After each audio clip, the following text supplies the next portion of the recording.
I know the supernatural is something that isn't supposed to happen, but it does happen.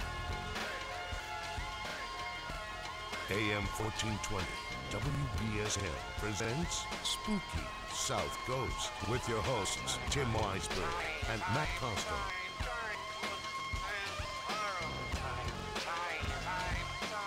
Good evening and welcome to Spooky South Coast. Tim Weisberg here, along with the silent assassin Matt Costa and science advisor Matt Moniz. And man, it feels like I was just here like 12 hours ago. Oh, right, because I was. I want to thank everybody that's tuning in for the first time after listening to me on the radio this morning from 6 to 9. I'll be here every Saturday morning. And I promise you that we'll definitely mix in some paranormal stuff in the mornings from time to time. But, you know, when you want to talk about the paranormal, you want to come to Spooky South Coast because, let's face it, we're the guys that can do it. Anybody else on this station, you know, they're just pale imitations of us. And we are glad to be here with you. We're here each and every Saturday night from 10 to midnight, depending on the Red Sox. Thankfully, they played earlier today, so we don't have to worry about sitting here, because that was my big fear when we got our special guest for tonight to come into the studio with us. I said I can just picture this being one of those nights when the Red Sox go to like 11:45 and we have a 15-minute show. So I made sure that I found a date that worked where they were playing early, because Amy Bruni from Ghost Hunters is here with us in the studio. Hi. How's it going? It's going good. How are you?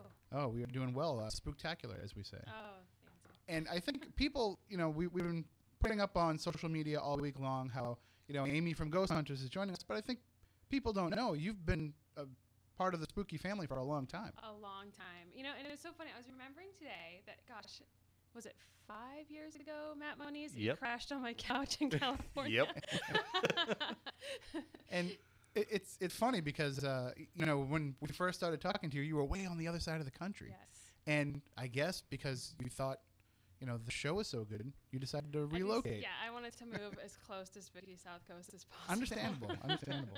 Yeah, it's really bizarre because I was thinking about how I used to listen to you guys, like, years and years ago before I was ever on Ghost Hunters. She doesn't anymore. Right, Well, I'm a little busy now. I have like this kid thing and all. But Happy Mother's Day. We're really good for thank putting you. kids to sleep. Really? Yeah, we're good. Adults at I'm that. going to too. remember Yeah, that exactly. because I'm desperate at this point. So, but yeah, it's wild because you seem so far away, you know, across the country. And Jay and Grant talked about you guys, and we were doing Beyond Reality Radio, and you helped me out a lot with that at the time. And now here I am living here, which is bizarre. Yeah, and it was. I remember too, one of our first ever simulcasts. You know, crossing over with another show, which we're going to be doing later on this summer. We'll be doing a crossover with Dead Air Radio in July. But we did one with Beyond Reality, where basically, you know, we just turned over our airwaves to Jason Grant, and it worked out pretty well, surprisingly. Because it's funny, whenever we bring in, you know, somebody who we really don't want the technology to fail on, it kind of fails. Like it always happens. Oh yeah, that happened. I mean, even with us with Beyond Reality Radio, it was just inevitable. Especially if we had some huge important guests. Like we had James Randi one night, and that was just like the worst broadcast ever. Everything went wrong. I still remember some of those great episodes of Beyond Reality, which if people have never heard them, they're still available for download. Yes. But I remember, is it Yvette Fielding? Is that her name from Most Haunted? Oh, that was my a great goodness. episode. Yeah, she hung up on us. Yeah, she had enough. I was on my way to an event we were doing at Lizzie Borden's, and I was listening over the radio, and I heard it, and I couldn't believe it. I had to pull over, and I think I was texting you and Jay at the same time, like, this is the most fascinating radio I've ever heard. Yeah, I don't think she fully realized who she was talking to. It's kind of, James Randi didn't really either, because I don't know that they always did their research as to what the methodology and everything was that TAPS uses, and so I don't think she had any idea what she was getting into, but it was fascinating radio. The other problem is she really doesn't know anything about the paranormal. No, she really doesn't. And I think that you probably, you know, being in that booker role and finding guests for a radio show, you learn pretty quickly how easy you can expose some people. And then it becomes a question of, you know, if they don't have the chops, do we still want to put them on the air? Because you want to have that person to bring that voice into the conversation. But if they can't hang, you know, Right. I think I still have some enemies in the paranormal because I wouldn't book them on Beyond Reality, you know, years and years ago. But I took it so seriously because I knew that once someone was on the show, their book was going to start selling, or they would start appearing at events and doing lectures. And so I took it very seriously as to who I booked at the time. And I made sure to read whatever books they had out there. I would listen to any other broadcast they'd done. So it was fun though. I missed it actually. But it was probably very time consuming. It was, and the pay was not so great. There was one or none, if I remember. I was gonna say, I remember a couple of guys that went and filled in one time. And yeah. I think you might have had something to do with that. yeah, I think we got maybe a bottle of water out of the producers over there, which is more than we got here for years. Well, if I'd been here, you would have at least had a beer or something. That works. Now, when if you ever get the bug again, you want to do a show, we've got Spooky TV. Oh, okay. And you're not that far from WBSM, so No. And not to put you on the spot, but the door is always open for you if you ever want to come in and just co-host, not be the guest, but just kind of jump in. If sure. you see a discussion that you want to get involved in, feel free. Definitely. I mean, I know at this point, I was telling Matt that I had on the drive here, I was like, this is the first time I've been in my car by myself for weeks. Well, motherhood does that to you. It does. And that's one of the things I want to talk about during the course of the night tonight, because we have Mother's Day coming up tomorrow. So happy Mother's Day to all the moms out there. And this is your first, right? Yes, it is. So I want to talk about how being a mom affects how you handle your job as a paranormal investigator, because when you're only responsible for yourself, right, you can run into things with a totally different outlook than when you have to worry about somebody else. And we'll get into all the ideas of bringing work home with you and all that kind of stuff. But for those who are kind of unfamiliar, you just kind of burst onto the scene on Ghost Hunters a few years ago, but you've been doing this for a long time. Right. It was something that I've been doing since I was a kid. And I know everybody says that, but literally I think my father was trying to trick me into learning history by taking me ghost hunting when I was a kid. It works. It does. And I plan on using that same trick with Charlotte, assuming that she's not completely sick of it by that time. But I started with my dad. We would go to historical locations and whatnot because our house had paranormal activity when I was little. And so we started with that. I read all these books and I was just way into it. I was obsessed, especially with the whole history of spiritualism and everything.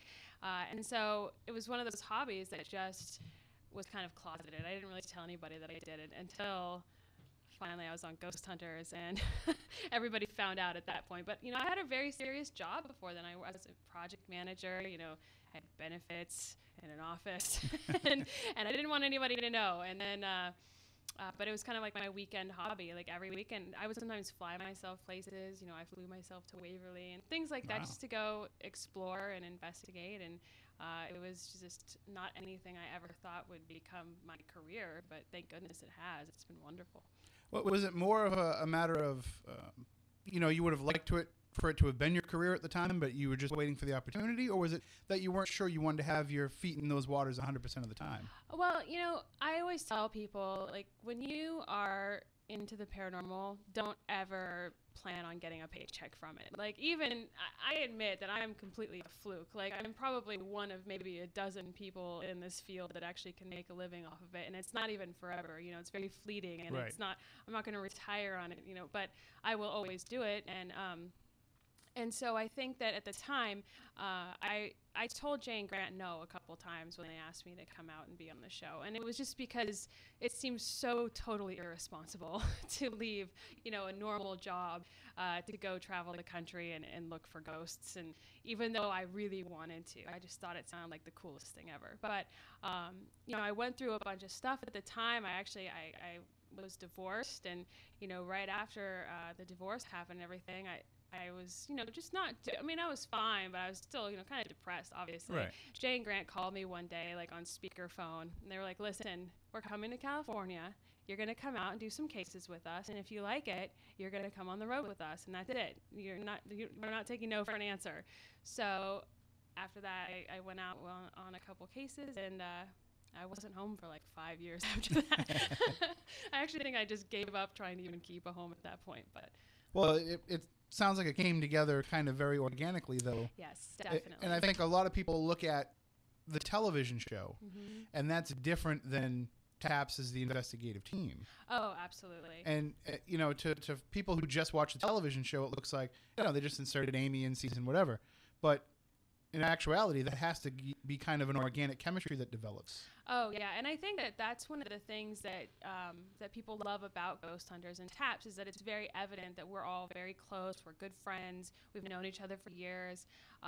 We weren't cast and put together, and not saying anything against anybody that is, but I just think that we're so organic and people can sense that and they know that and they feel like we're part of their family at this point. So, yeah, definitely, I think that's made a huge difference. See, I don't pretend to know the backstory of all the different TV shows. I stopped watching a lot of them because it's just too much, and It's a lot. I get asked to comment on things that happen, and it's hard when you know the people and there's things that you know that you really can't say and things like that. So I just kind of stopped paying attention to them altogether. But there's one show that came out within the last year or so where it's a paranormal team, and I couldn't even tell you the name of it.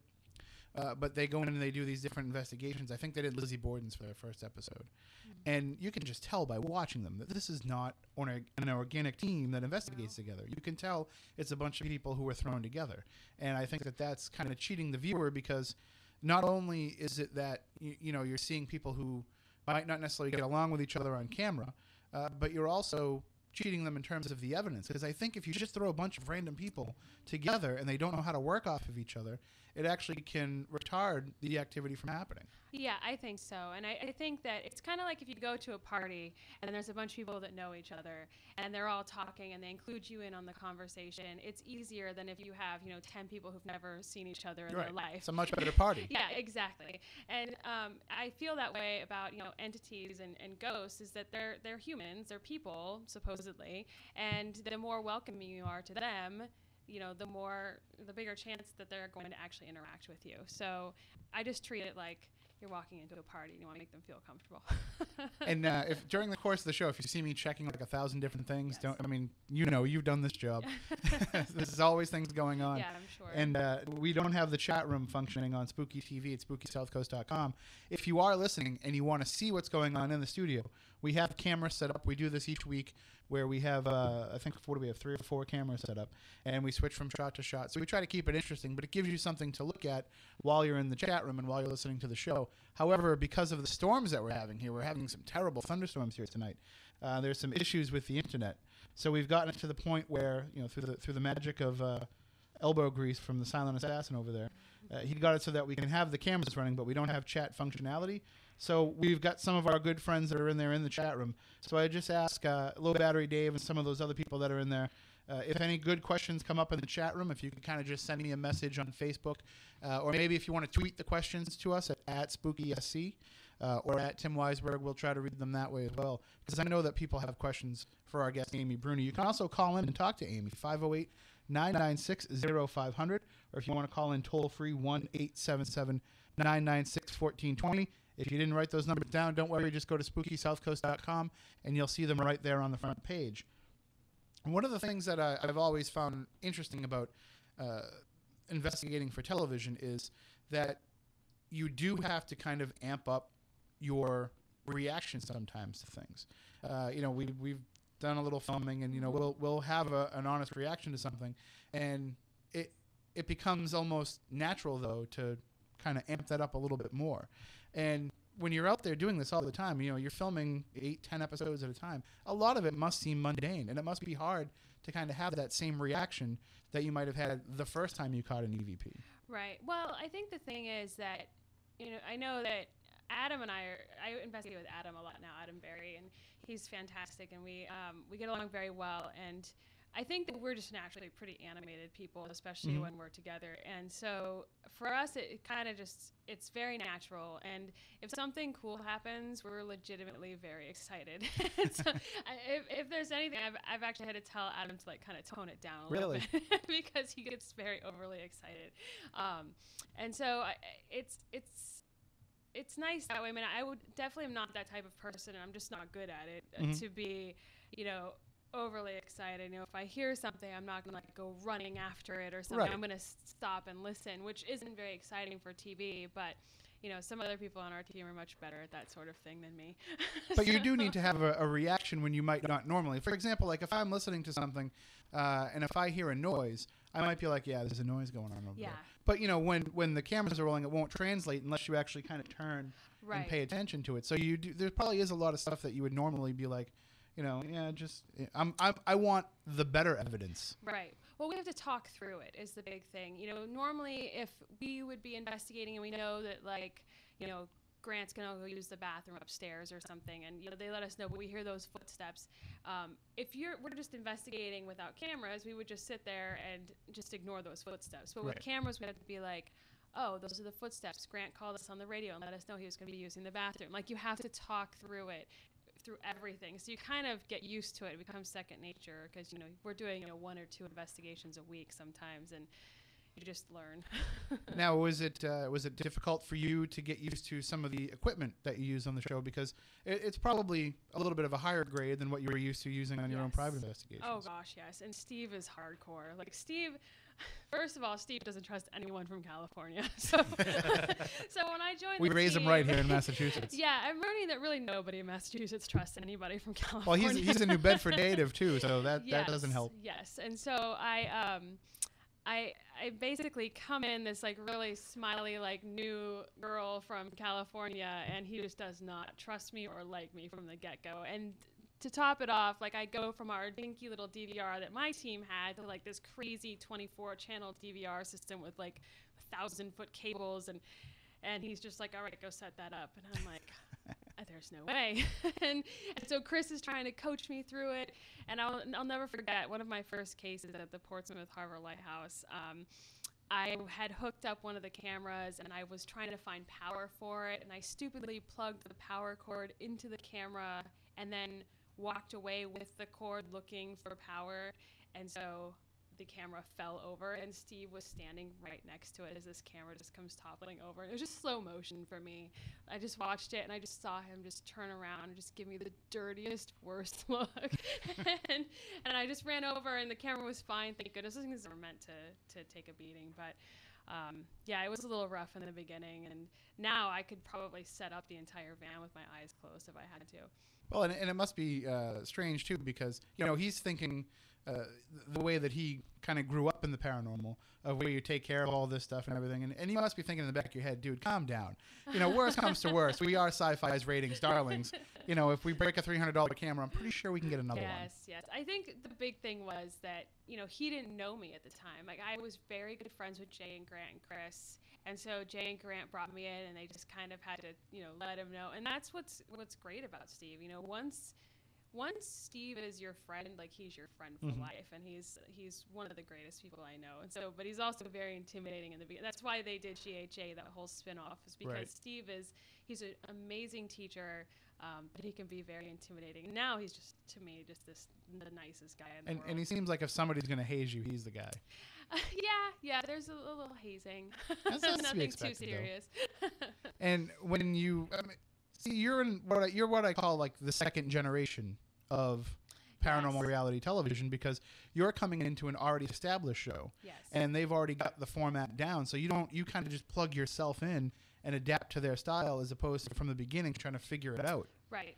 Was there, when you got involved in the show, was there the idea of bringing in fresh perspectives and changing things up the way they do things?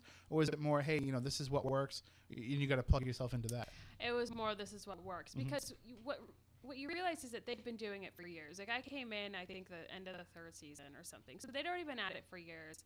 They had a system, things that I might think of that, questions that I might have that might seem, obvious, they've already been through it all. And so they know what works. And so you can't question them at that point, because you're just going to go through everything they've already gone through. And so you just have to believe and go with the flow. And so that's what I did. I just went in and just did. I mean, Steve was in charge at that point. Steve was really more my boss at that point than Jay and Grant were, because he was the tech. He was the tech manager, and so I did everything he told me. And he was right always. Like, he knew the drill. So. And when you are getting involved, I mean, what was the thing that you were the most apprehensive about? What was the most intimidating aspect of investigating for television? Well, I would say just having to kind of, there's this like whole kind of hierarchy on the team, obviously, and just kind of having to learn where you fit into that. And so I never really cared about what the viewers thought until the show actually started airing. Like, it just didn't even, sometimes I would look at that camera lens and know there are, millions of eyes looking at me through that lens, and that can be kind of intimidating. But I learned very early on, I just had to forget about the camera, and that's probably the most intimidating part. But then also trying to figure out where you fit in with the team, like that's where the first and foremost you care about where you fit in with the team. So that was probably the hardest part in the beginning. Because that's what's got to translate to the viewers. If yes. you could be the best investigator in the world, but if you know, how can I put this without, if you don't get along with one of their favorites, right, then you're automatically going to be labeled as something, whether or not it's true or not. I mean, you could be best friends in the world with, say, Steve, for example, but if you have one little tiff with him that gets captured on camera, then all of a sudden you have all the Steve fans that are against you. Right.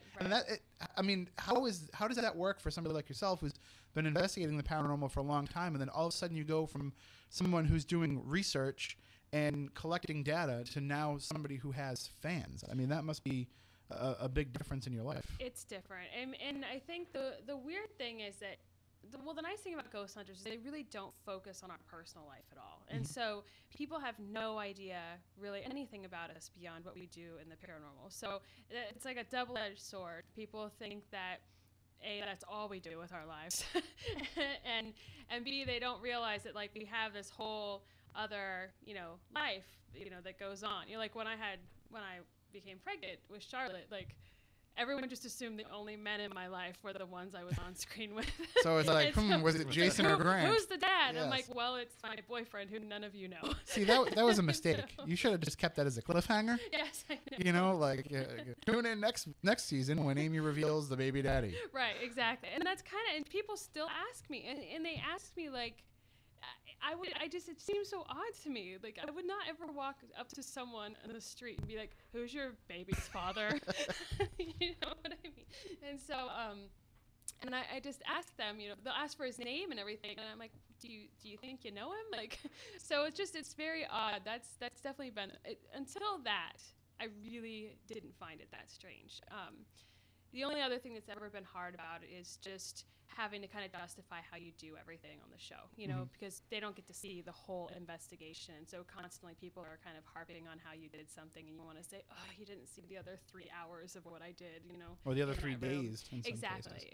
And then the other problem is you have, armchair people like us and other people who think that they're in the know, who start speculating about what goes on. And there's a lot of misinformation out there about what goes on in the production of these shows. And we can get into some of that. I know, of course, a lot of the stuff that if you want to call up and ask questions, there are some things that you can't reveal. Right. Especially, you can't tell anybody where you're going next for an investigation and things like that. But and obviously, if people want to call up and suggest locations, it's probably better suggested in an email than telling you, I would think. Right. I mean, I don't know. It's just one of those things where, we do get something like 1,000 case requests a week via email. And so there's all these like other factors when it comes to choosing a place to investigate besides whether we want to go there, because we would be going to Hawaii every week. but yeah. Or 5 minutes from home. That would be nice. There's been a couple of cases where I've been able to just go home and sleep in my own bed, which is pretty amazing. Speaking of which, we do have to get on you about one thing. Oh, gosh. We still cannot understand why, in all the years since the first time they went there and all the activity that's been reported since, why there's never been a return trip to Lizzie Borden's. I don't know. That's I have someplace. no idea. And you know what? Please do not hate me for this, because I live very near there, not like in Fall River per se, but close enough. I still have not been there. Like, I've never been to Lizzie We'll Borden's. take it. We'll fix that. We'll take it. I need to go. Yeah, just call us any night. You're free. That's and one place you got to check out is Fort Tabor. Yeah. And we have an event coming up. I'll just throw in a little plug right here. If you want to investigate with the Spooky Crew at either Lizzie Borden's or Fort Tabor, if you go to legendtrips.com, we have tickets available for both. The Fort Tabor event went on sale this week, and it's already about a quarter sold out. So you want to make sure you get those tickets as quick as you can. And remember, a portion of all the proceeds go to help restore these locations. So Fort Tabor, they've got a lot of work. If they want to rebuild the roof at Fort Rodman, it'd be nice if we could pay for that. So we'll see if we can do that. All right, well, why don't we take some phone calls here, and then we will have to take a break because we actually have commercials tonight, Matt Costa. Can you believe that? I can. So we'll do that, and but we'll take a few calls now, and then, of course, the phone lines will be open throughout the show, 508-996-0500, 1-877-996-1420. Good evening. You are on Spooky South Coast with Amy Bruni. How are you? I'm great. How are you? We are spooktacular. Do you have a question for Amy? Yeah, I was just wondering, have they ever been to Deadwood yet, or are they ever planning on going? Where she knows? I don't know if we have. I mean, if they did, it was before I was on the show. I don't think we have been there. It would be great. I mean, the biggest thing for us is, in order for us to investigate a location, it has to be fairly close to an airport just to get our people in and out, crew and cast who don't always drive everywhere. And it has to be able to accommodate 2 or 3 investigative teams going at once. So we try to do larger locations, unless it's a residence, and then residences kind of get precedence. But so yeah, all that being said, I would love to go to Deadwood. So it's on the list. Yeah, Deadwood is awesome, and it is spooky. Very good things. Check with Kevin Costner about his place. Oh, I will. I'll give Kevin a call. Yeah, just do that. All right, thank you so much for the call. You betcha. Bye. Bye-bye. Thank you. And that's that is one of the criticisms that you hear about not just Ghost Hunters, but some of these other paranormal shows, is that it seems like it's more about finding locations where you can go and investigate, and then 6 months later hold an event at. Right. Yeah. And I think that it's just more of a matter of you do the locations, the fans see it, and they're like, well, I want to get in there too, and you can kind of be the conduit for that. Right. Exactly. And for us, sometimes we'll go to a location, and after the investigation is done, we've had like crazy activity, kind of the first thing we think of is how can we get back here. Mm-hmm. And sometimes an event is like the perfect excuse. Right. That works. Yes. That's how we get into all the places we get into now. Exactly. You think they'd let us into Fort Tabor otherwise? They're like, oh, you crazy guys, get out of here. All right, let's go to the phones. Good evening. You are on Spooky South Coast with Amy Bruni. How are you? Hello. Hi, you're on with Amy. Hi, Amy. First of all, I just wanted to say Happy Mother's Day from one mom to another. Thank you. Second of all, I just want to tell you, my family and I, we are big fans of the shows. I mean, every time that you guys are on, we're always sitting in front of the TV watching it. We just love you guys so much. Oh, thanks. Thank you. Yes, we've even now that we've gone is we have a son that's 18 years old, and he's even now decided that we even go and we do like ghost hunting Gettysburg, or when we go to Williamsburg, we do things there and stuff like that. So you've really inspired us to do our own kind of ghost hunting and stuff like that. So I love that. See, it's a family affair. It really is. Yes, yes, yeah. and we love you and Adam together. You two make a wonderful couple. We just think you're just so awesome. Your chemistry together on TV, it's just phenomenal. Thank you. We're very good friends. I think that shows. So. Oh yes. Well, yes. good. You can see it and stuff like that. But yeah, like I said, I saw it on your Facebook page because I have you on my Facebook page and stuff, and I saw that you were going to be on, and I said to my husband, I said, I'm just going to try and see if I can get through. So I'm glad I was able to call in and talk to you. Well, thank you so much. And I guarantee you can get through pretty much every Saturday night if you want to call back again. So. Hey, that's fine. I may be watching every Saturday night from now on. This was nice. Thank you. So thank you so much. Thank you so much. Have a great night and happy Mother's Day. You too. Thank you. Bye-bye. I love that. Bye.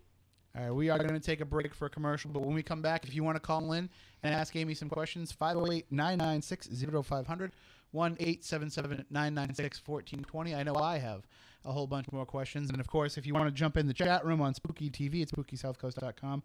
The storm's preventing us from seeing it tonight, but some of our friends in there can send us any good questions that pop up. You can also email us, spookycrew@SpookySouthCoast.com, or send them to me on Twitter as well at SpookySC or at Tim Weisberg. Either one will work. So we are going to take a break. When we come back, we'll have more with our guest, Amy Bruni, here on Spooky South Coast.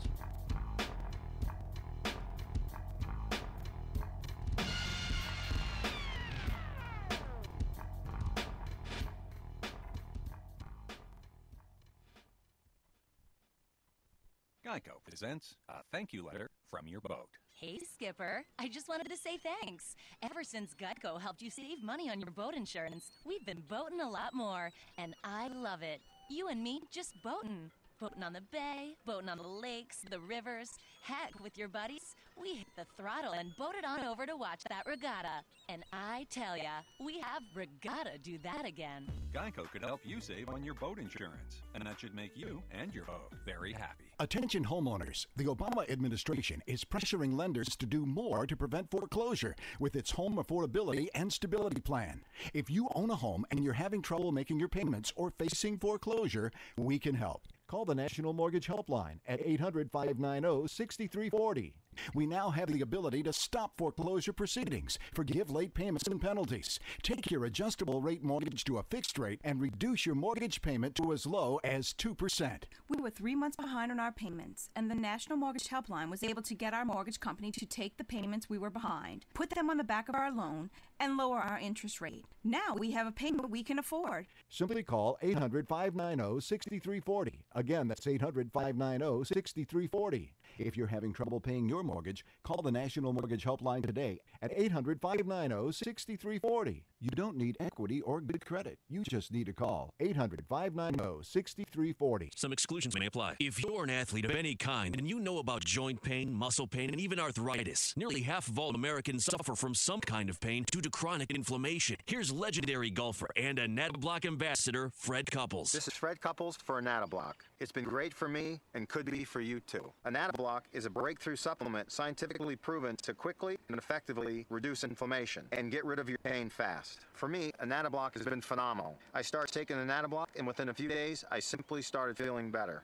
Anatoblock was an amazing find for me, and I continue to feel better. Pick up your supply of Anatoblock today by visiting your local GNC store or going to gnc.com. Anatoblock is a GNC top-selling product and 5-star rated. Even better, become a Gold Card member and get an instant 20% off. That's right, 20% off for becoming a Gold Card member. But hurry, this offer expires soon. So get Anatoblock today at a GNC store near you or gnc.com.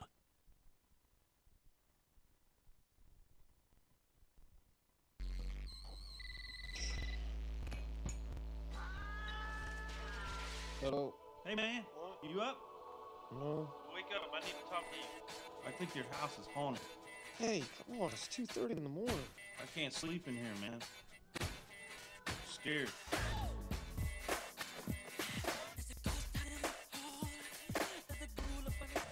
All right, welcome back to Spooky South Coast. Tim Weisberg here, along with Matt Moniz, who apparently didn't hear me what I said coming back.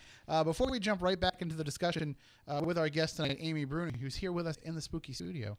And, of course, you can call in 508-996-0500, 1-877-996-1420. Moniz, I got to ask you a question, a UFO-related question here, because I didn't get a chance to talk to you last week. Activity going off like crazy in this neighborhood. And I remember you posted something on Facebook, and you even included the MUFON case number. Yes.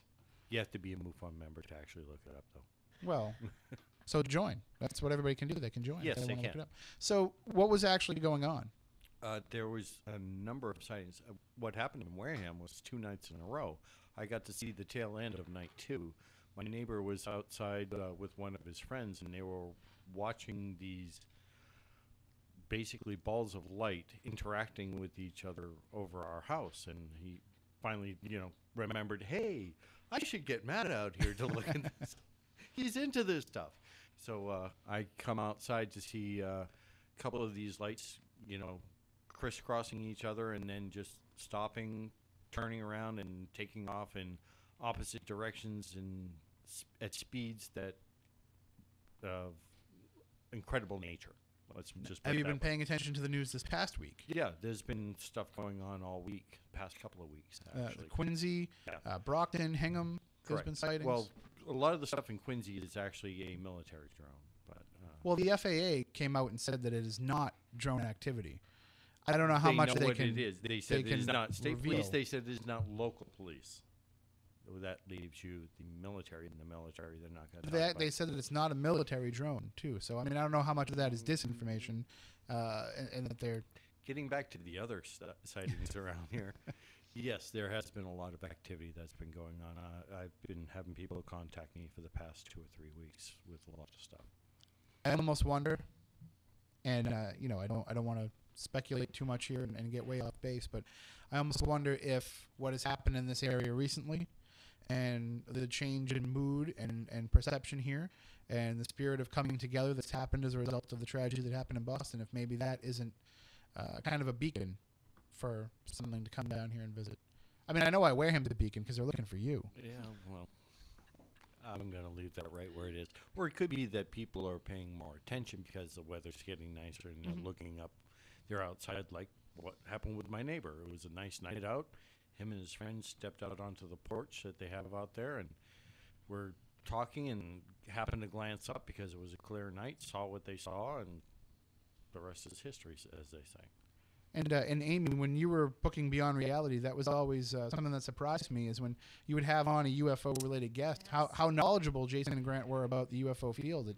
It's definitely something that they were into. Oh yeah, for sure. And we had some really great UFO guests. We had Bill Burns on once, and he actually came to Mount Washington, one of our events. He went up and talked about football for 2 hours instead of UFOs, but still, he was there. But yeah, no, I know Jay especially is really into UFOs, and Tango is huge into UFOs. Probably almost more than ghosts, a little bit. More than Billy Ray Cyrus? Yeah, I know what you're getting at. I want to know why that show never happened. You've got inside information on sci-fi. No, this is what happens. I literally read about it at the same time as everybody else. I start getting all these tweets that are like, "Hey, Amy, are you going to work with Billy Ray or Jack Osborne?" And I'm like, what are you talking about? And then I see that Sci-Fi greenlit some show with them. Well, I mean, come on. Jason's got to be a producer on Meatloaf's show that's coming out, right? Oh, my goodness. Can you believe that?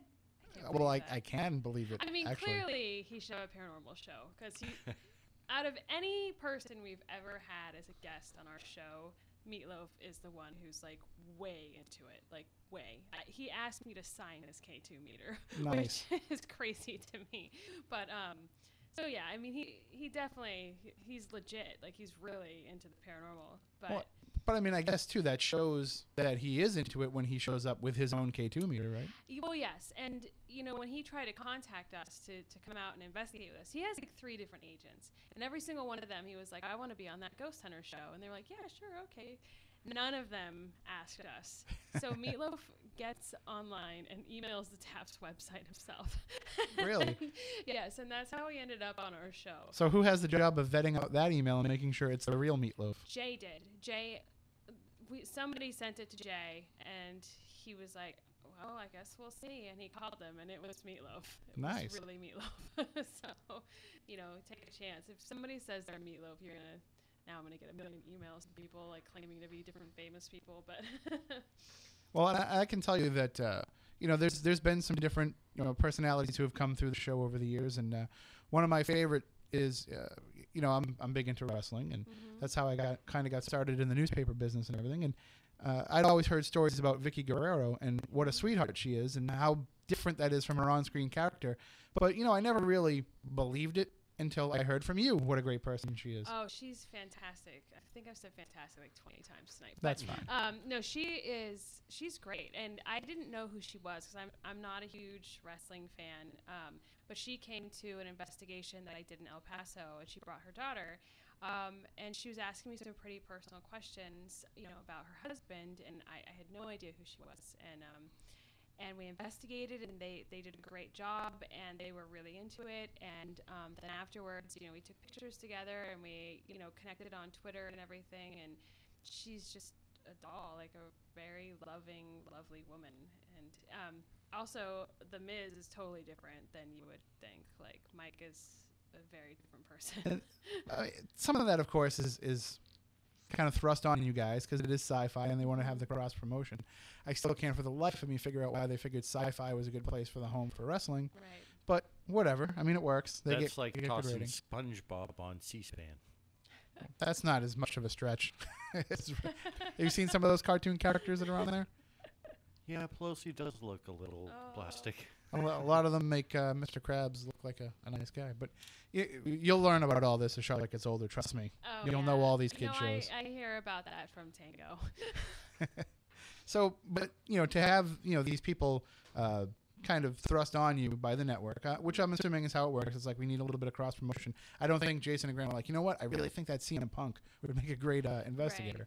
But when you do it, you go into it with some expectations, and instead I'm sure what ends up happening is you might be changing their mind or pushing them into exploring this topic more than they might have in the past. Right, and I think the one that we were the most wary of when we heard it, and they knew we would be, they literally didn't tell us until we were on our way to the case that the Real Housewives of Atlanta were going to be investigating with us.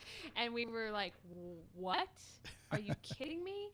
And I was very pleasantly surprised by them, I will say that. But we were all just freaking out. And of course, just as our viewers were, like, I never received so much hate mail.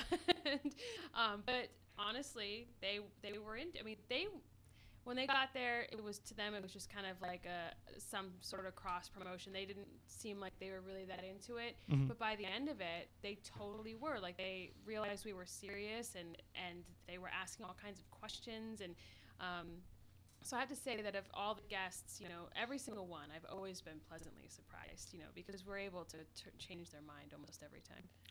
Of any type of celebrity, who would you really like to investigate with? Oh, geez. Don't say Channing Tatum. He said Tatum. investigate with. Gosh, I don't know. I really don't know. I'm sorry. I'm trying to think of like a celebrity who seems into it, who would be fun to investigate. Maybe David Lynch. I feel like David Lynch would be really interesting on an investigation. So no Miley Cyrus or Lady Gaga. They're both into it. No, probably not. Good call. Lady Gaga did buy a bunch of equipment, though. Like, she was going to investigate, but... I'm sure she didn't. I'm sure it was just a passing fancy. You think? But, one of the interesting things, though, as a viewer, is you get to see how the TAPS team reacts to bringing in an outside person. In this case, it happens to be a celebrity, but it could be anybody. Mm-hmm. I know in the early seasons, there was a lot more of guest investigators or people who had investigated a location previously. That's how Tango kind of got involved with things too. But now that doesn't happen so much. But it must be good for you guys to have a fresh perspective on things, to have a new voice. And at the same time, when you're dealing with somebody like, the Real Housewives or a WWE wrestler, you kind of get to let your hair down a little bit and have a little bit of fun with what you're doing. Right, and it's always nice to, because people, they ask about things that you don't even think about anymore, and so you're kind of getting into the equipment, and, it's not just, you're not just repeating yourself over and over again about what an EVP is, you're actually kind of getting to teach someone something new, and so that is kind of nice. And when you are teaching somebody kind of on the spot as it's happening, I think it's a lot more effective than if you kind of I'm sure you have to give them a little bit of a crash course before the cameras start rolling, but there's nothing like seeing that practical application of somebody from the first time. And like you said, it's something that you just take for granted after so long. Right. And I think what's always crazy to people when they come and investigate with us is they really think that we have like production assistants or something that set up all the equipment. And then they're like, wait, we're really going to unroll all this cable? And we're like, yeah, that's what we do. And they're shocked to see that, we are there until sunup, and we are taking down, the cameras roll on us setting up and taking down for maybe, 10 or 15 minutes, but it's really, a couple hour process. And so we're there for quite a while, and we do it all ourselves, and people are usually pretty surprised to see that. Well, it's kind of common sense if people think about it. You're investigating these giant locations. Yes. And I'm pretty sure, Moniz, I've never been to Waverly Hills, but you both have. I'm pretty sure that it's going to take more than a few minutes to run all that cable. Oh, Waverly. I love that place. It is. It's great. But it is a nightmare for setup. It really, and because there's, power issues and things. That's the other thing is we're always running into some sort of problem, especially those older buildings where there's no power. And now, luckily, we have external power for all the cameras, which has changed everything. And it's definitely, it's nice when you can go into the location, bring your own power and bring your own lights and all that kind of stuff. So that's why I think, investigating for TV definitely helps in some of these places. Yes. You probably wouldn't want to go to some of these places if you weren't making a production out of it. No. Because it'd just be too much of a challenge. Have you ever had activity happen to your equipment, your power equipment that you're bringing into these places? Oh, yeah, definitely. We've had activity happen to, our equipment has definitely been manipulated before. And then, sometimes it will happen while we're setting up or while we're taking down, when the cameras aren't rolling, something. Production equipment? Like your camera guys having? Oh, yeah, we've had stuff. There was actually an episode recently where something happened with one of our director of photography. Something happened to one of his cameras while he was filming Jay and Steve. So it definitely happens. I mean, it's tough for us because people always ask, why don't they look towards what you're seeing, or why don't you guys review all those tapes? And we can't. Like, there's just literally not enough time. Like, you think. It also seems, I mean, at least to me as a viewer, and from the discussions I've had with yourself and others about this, it seems like that's not what they're there for. No, they're not. They're there to document you and the investigation. So if they did that, they would be, instead of being objective, they would become subjective, and then therefore, you would kind of lose the whole tone of the show. Exactly. And they are there to capture our reactions, Mhm. and that's what makes the show. So they film us, and it's our job as investigators to film the ghosts. And as you guys know, that's not very easy. So we do our best. But, so their job is to film us and get the story. And, our job is to just do our job and be investigators. So if they turned away towards whatever we saw every single time, you would never see that reaction. That's and that's gold to the network. They want to see us react. They want to hear all the beeps when I swear like a sailor. That's important. I just picture in my mind, Craig or whoever pitched the show at the beginning, going into these network meetings and saying, look, we all know that ghosts aren't real, but we've got these people who go out there and look for them, and we want to make a show about them. He didn't go in and pitch a show to Sci-Fi about, we're going to make a show that proves the existence of the paranormal. Right. And, the thing is, we can't with with what equipment we use for the show. It doesn't matter how many times we show people a video of an apparition or let them listen to an EVP that says, "Hi, I'm a ghost." Like, it's never enough. It's not scientific evidence that's going to prove the existence of the paranormal, but it's something. It's it's not something that we can replicate over and over again, but it's different. And you're wrong. It is something you replicate over and over again. That's, as a scientist, this is what I'm looking at. I think we all need to stop and wait and recognize this moment for a minute, because I think we just had a paradigm shift in the entire paranormal world. We just had an investigator from TAPS tell us that it's not scientific investigation. So everybody out there who said it's not scientific unless you do it the way TAPS does it, there you go. I mean, I think that's the misconception people have, is that you're going into this as, I mean, obviously you want to be as analytical and procedural as possible, but you don't go into this assuming that you're going to be writing a lab report out of these investigations that's going to be accepted, and all of a sudden academia is going to say, okay, ghosts are real because of what they did. Exactly. And the thing to remember is that, we can never be in a completely controlled environment, no matter how much we try. And the best thing that we can do is we do what we refer to as kind of a preliminary investigation. We're in these places for one night, and it's really just, it doesn't always do justice to the case itself for us to be there for such a short amount of time, and so it's nice when something becomes kind of a case study after that, which is really the ideal way to investigate, is to go in over and over and over again and record everything as far as, what the environmental,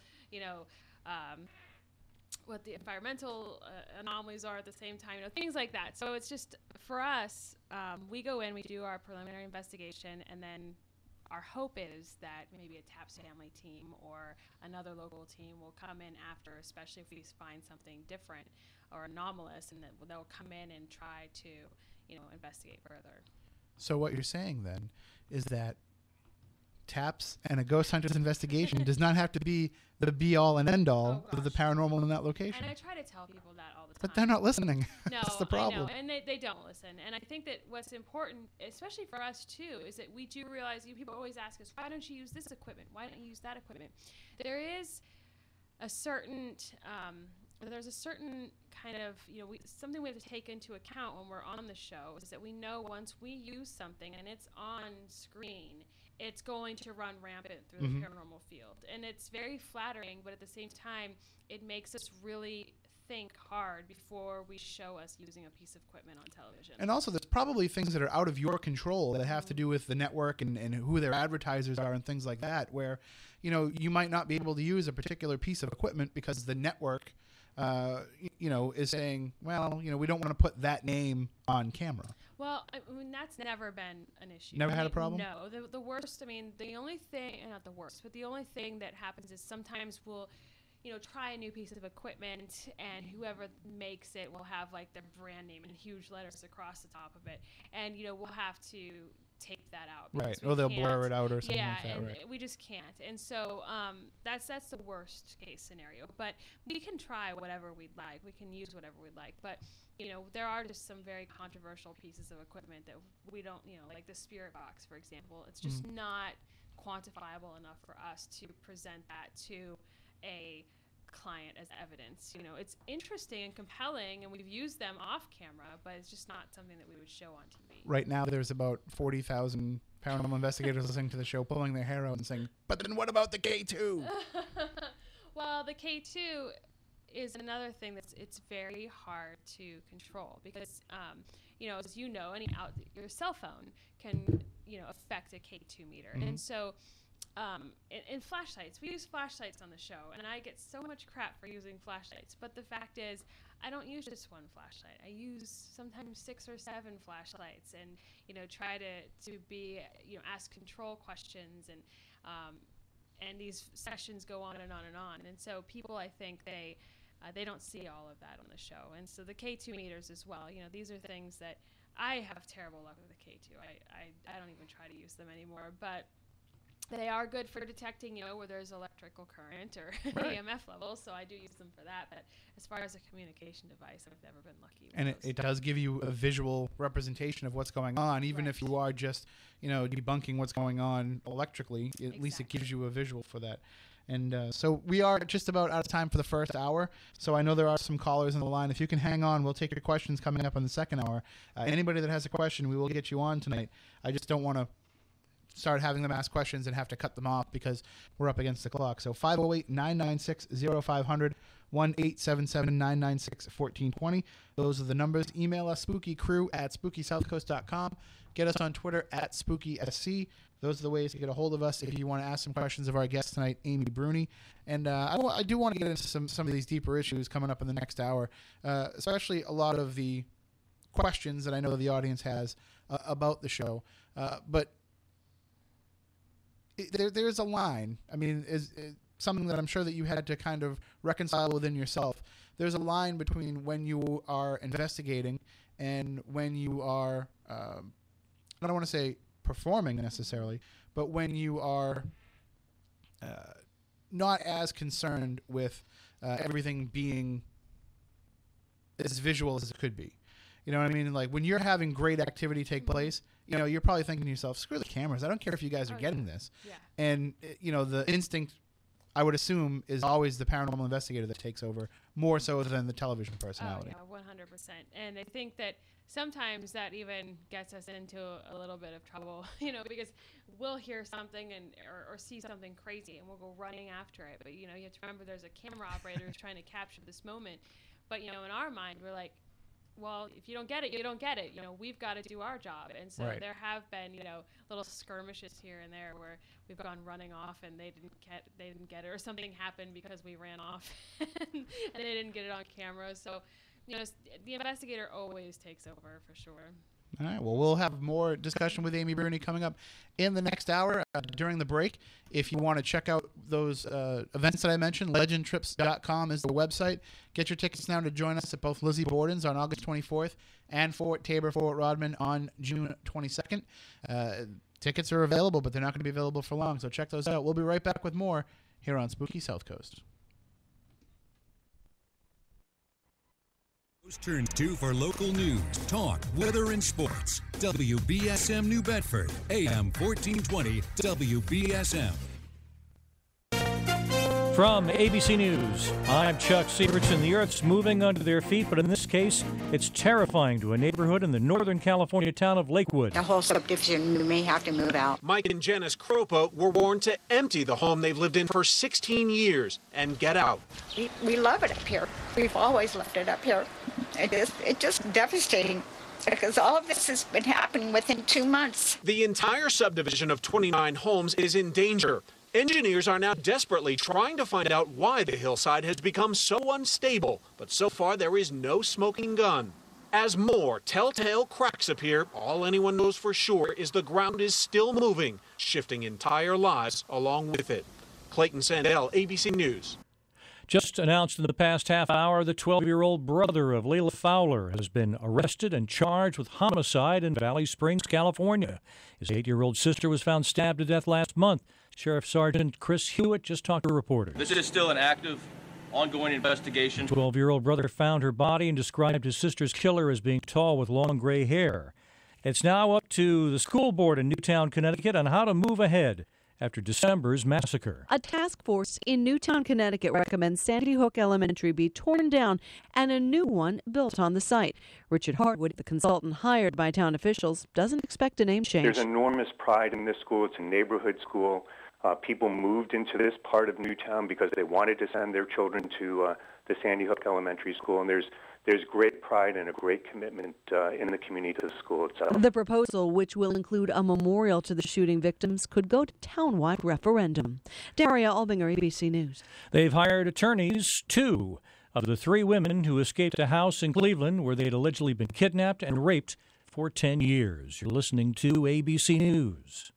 Hi, folks. Jay Farner here, president of Quicken Loans. We're thrilled to have helped over 125,000 homeowners save money by refinancing with HARP. But there are millions more of you who could be saving big money on your home loans by getting HARPed. With HARP, you may be able to refinance with Quicken Loans even if your home has lost value. For example, if you owe $300,000 on your mortgage, but your home's only worth $150,000, Quicken Loans may still be able to help you get HARPed and start saving. Or if your current mortgage is higher than 3.99%, give us a call today at 800-QUICKEN. And for 3 years in a row now, J.D. Power & Associates has ranked Quicken Loans highest in the nation in customer satisfaction for primary mortgage origination. Once again, if your current mortgage is higher than 3.99%, or if you owe more than your home is worth, call Quicken Loans today at 800-QUICKEN or go to QuickenLoans.com. For J.D. Power & Associates award information, visit jdpower.com. Important terms and conditions apply. Call us for cost information. Equal housing lender. Licensed in all 50 states. NMLS number 3030.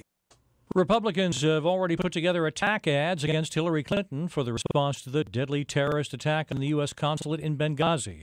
And there are 5 congressional committees that say they are still investigating Benghazi. An attorney representing the former West Texas paramedic accused of having bomb-making materials says his client will plead not guilty. Waco attorney Jonathan Sibley, in a prepared statement, says his client had no connection whatsoever to the fertilizer plant explosion in West that killed 14 people last month. Bryce Reed remained in the McLennan County Jail in Waco, facing federal charges of giving a pipe bomb to a friend only days after the blast. The lawyer says Reed was a first responder to the original explosion and is heartbroken for friends that he lost. Doug Helton, ABC News, Dallas. Gloved fingers crossed, says International Space Station Commander Chris Hadfield in a tweet from inside. 255 miles way up there, astronauts Christopher Cassidy and Thomas Marshburn did a 5.5-hour hastily organized spacewalk to swap out a leaking ammonia pump, as Mission Control in Houston observed. All's well that ends well, with a new spare having been installed out on the P6. No ammonia leakage currently detected. The ammonia coursing through the plumbing is used to cool the space station's electronic equipment. The space station crew will be closely monitoring the new pump for the next few days. This is ABC News. The joint supplements of today are sadly incomplete because they don't give you the joint relief you need. Until now. Introducing the complimentary 2-week sample of Instaflex, our most powerful joint formula ever. It's the #1 selling joint supplement at GNC. Claim your sample today. 1-800-451-6580. Great for your knees, hands, even your hips. Instaflex is available at GNC, but you can only get your complimentary 2-week sample by calling 1-800-451-6580. 1-800-451-6580. Chuck Severson, ABC News. This is Jack Peterson with the latest featured animals up for adoption at the Forever Paws Animal Shelter at 300 Linwood Street in Fall River. They have some very special cats up for adoption. Vienna's a 3-year-old, very sweet black and orange tortie who came to the shelter with an old hind leg injury which doesn't inhibit her movement in any way. She's friendly, likes to be held, gets along well with other cats. Gasper has the privilege of being designated the office cat at the shelter. He's a handsome 1-year-old black and white male with very distinct markings, and he roams around the shelter like a king. He's playful, extremely affectionate, loves everyone, gets along well with other cats and dogs. Currently, he's on medication for a disc issue and is responding very well. Connie's a beautiful 2-year-old white and gray female who's the perfect cat. She has gone numerous times into local nursing homes to bring joy and love. For more information, call the shelter at 508-677-9154 or visit their website, foreverpaws.com.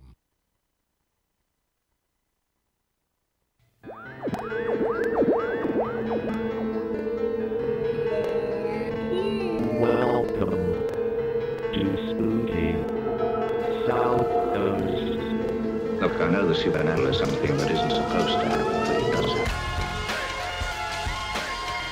AM 1420, WBSM presents Spooky Southcoast with your hosts, Tim Weisberg and Matt Costa. Welcome back. Hour number 2 of Spooky Southcoast. Tim Weisberg here, along with the silent assassin Matt Costa, science advisor Matt Moniz, and our in-studio guest Amy Bruni of Ghost Hunters. And we are so glad that you could join us here in the studio because, you know, there's no place better to be on a Saturday night than with us three. I'm sure you could have come up with 1,000 better things, but thank you for joining us. Not really. I'm having a great time.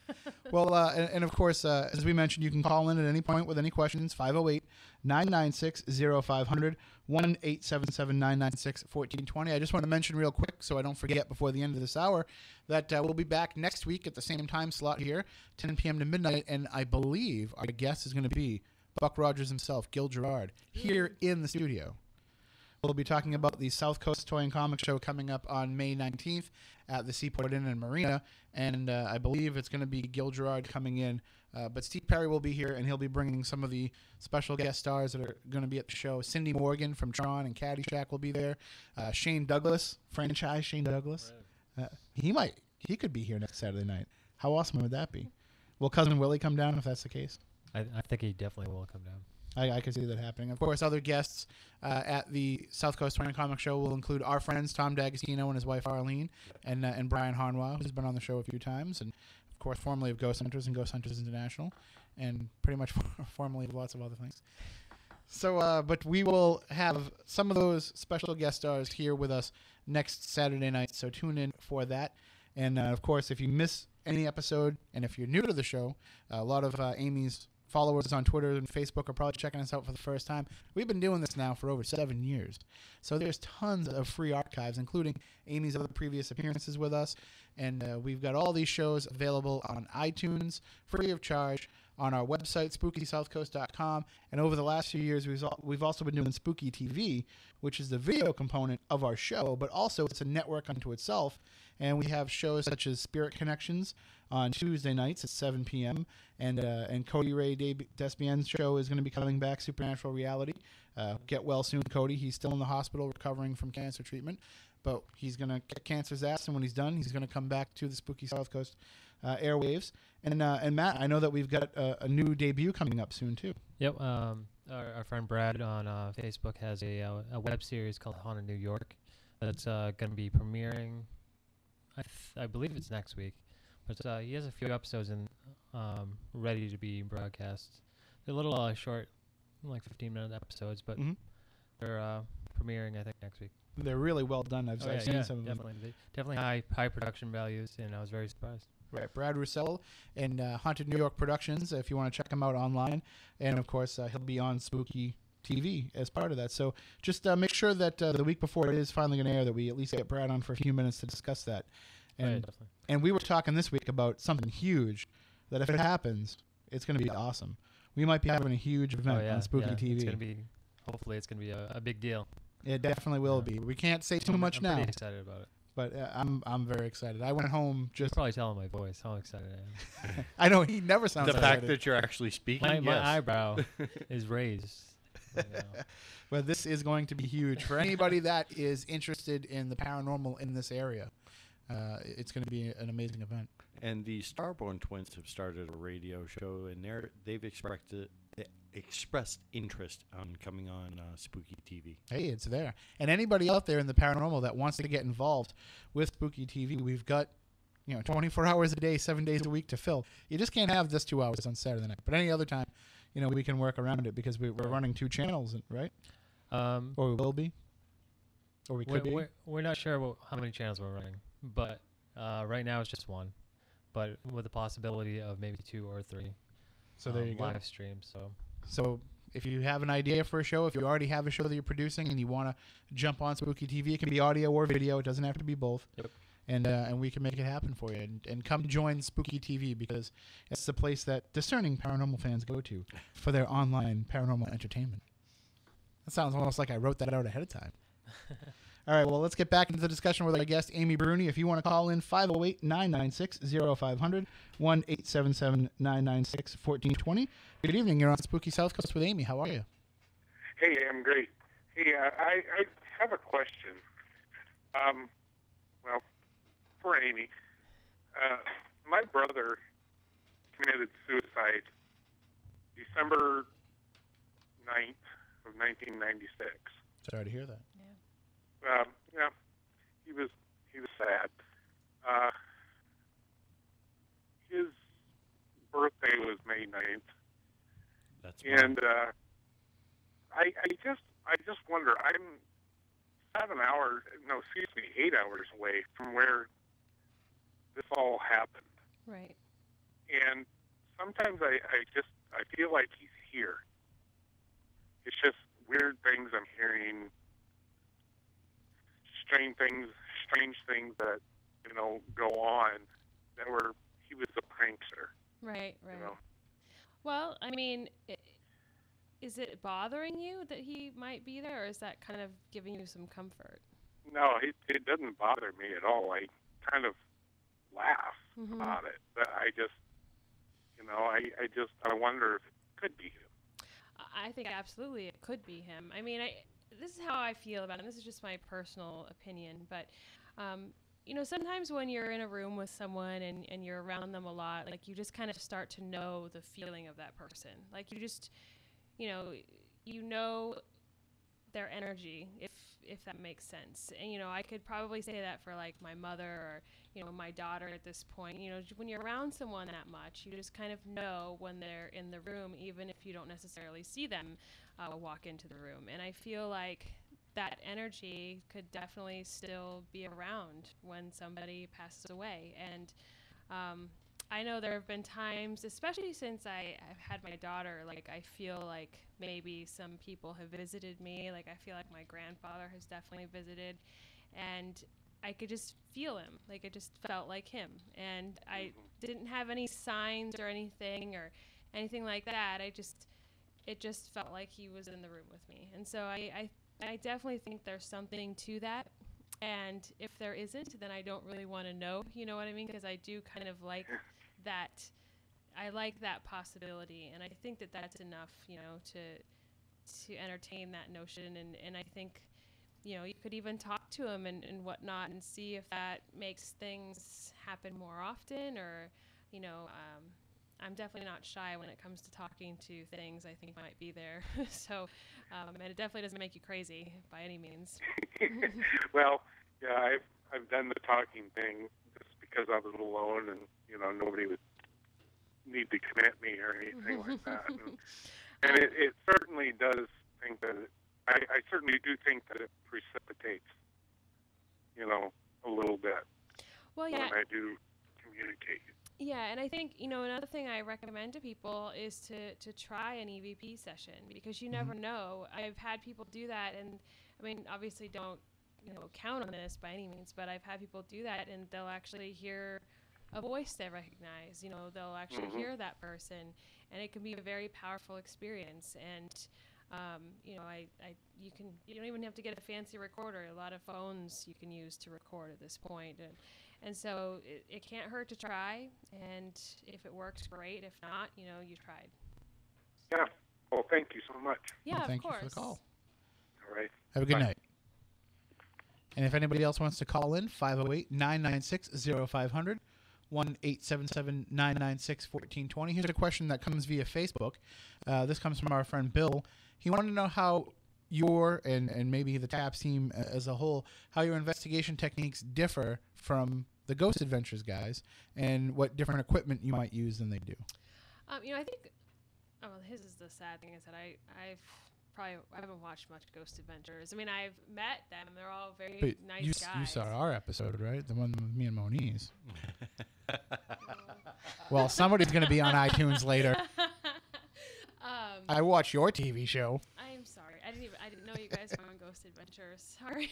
But It's all right. Neither does anybody else, really. But I have met them and hung out with them. They were nice guys. And, I definitely think they're way more into kind of the provoking side of things, where we're definitely more like ghost therapists. We come in and we try to talk and soothe, and, they're definitely a lot more face. So, but I think a lot of the equipment is the same. There are a few things I know they use that we don't, because people asked us about them, and sure, vice versa. And so I know probably the ghost box is one of those things I think they use. So I think that's probably just the main difference. As a viewer, the difference that I see is that while you guys do try to use some different and cutting edge equipment, you try to kind of perfect the use of that equipment over time and really become tuned into how it works. Whereas with the Ghost Adventures guys, it seems like they're just bringing in new pieces of equipment to try them out. And I know that they go through the process of learning how to use them and everything, but it seems like each time something new comes out, you can tell in their enthusiasm to use it. Right. Whereas with taps, it seems more like, it must, I'm sure that a new piece of equipment must go through a long, lengthy discussion process before you even decide whether or not to use it. Absolutely. And I think that's why there have been times where we've been accused of kind of being behind the times when it comes to paranormal investigation, because there's things we're not using.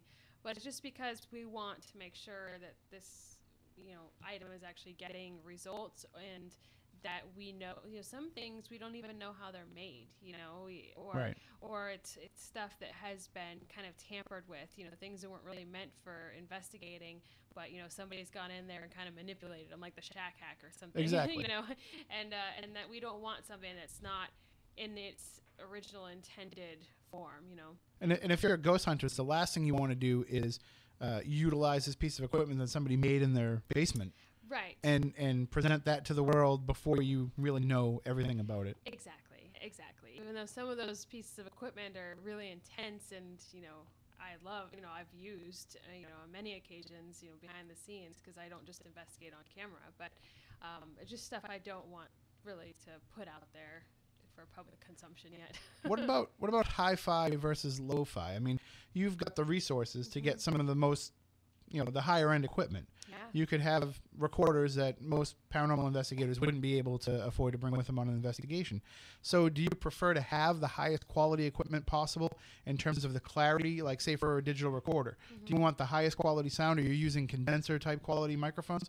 Or would you rather have something that creates a little bit of internal noise to kind of give a little bit of extra something for the spirits to manipulate? I think there's something to be said for both. I think that when we use a very, high quality microphone, it's easier to discern what we're hearing. We could hear a whisper and know, oh, that was Adam sighing. I can tell easier. Where if I do have something that does have some sort of internal noise or is older, it might not be as obvious, and that could be mistaken for an EVP. But, that being said, sometimes white noise seems to help with entities speaking, so what would be ideal, which we don't always do, but we have done in the past, is where you run both. Right.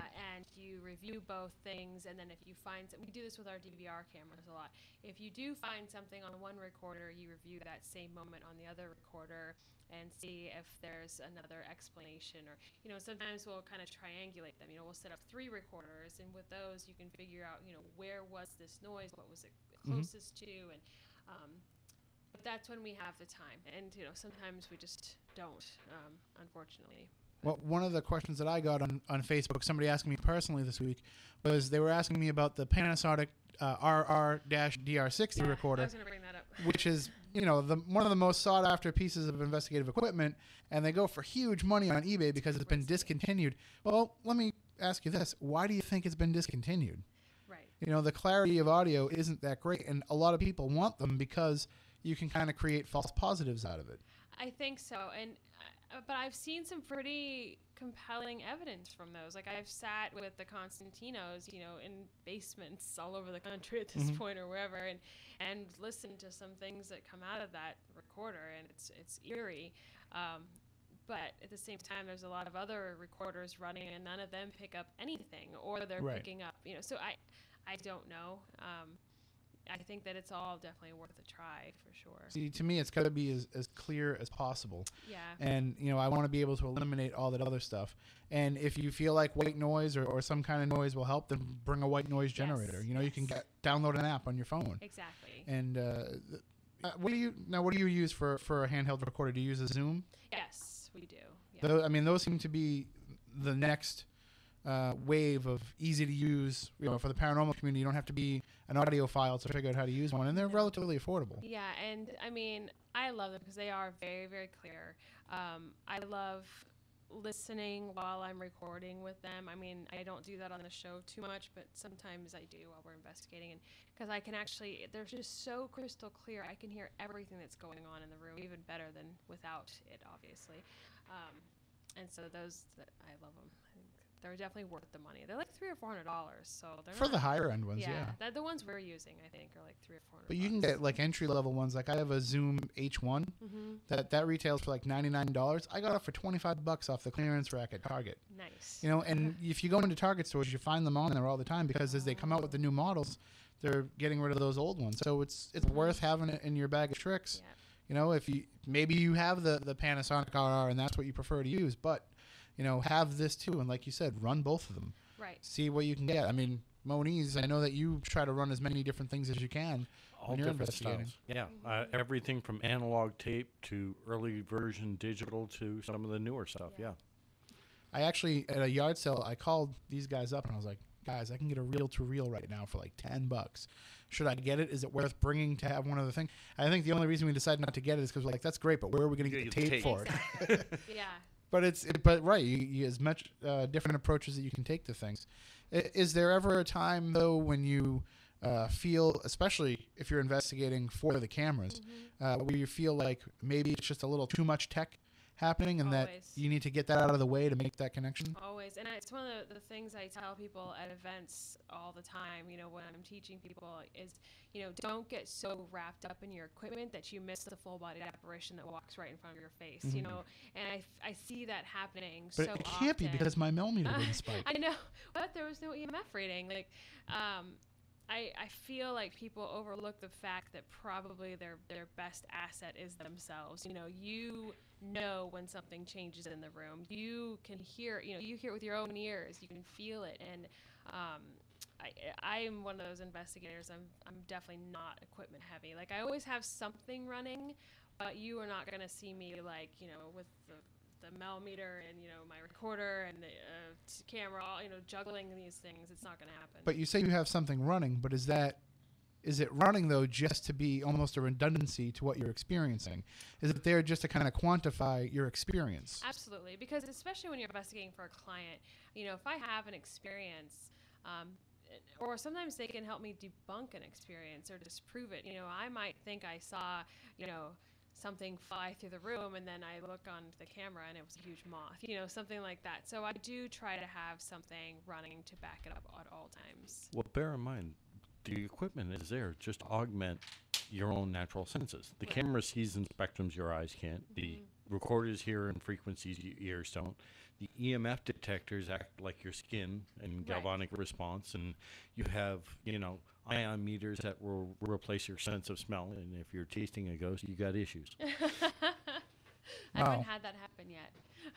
Although, Shockingly. believe it or not, sense of taste can also be part of an experience. People have tasted blood. That makes sense. Yeah. So, but that's all the equipment is really there for, just to augment your own experience. Right.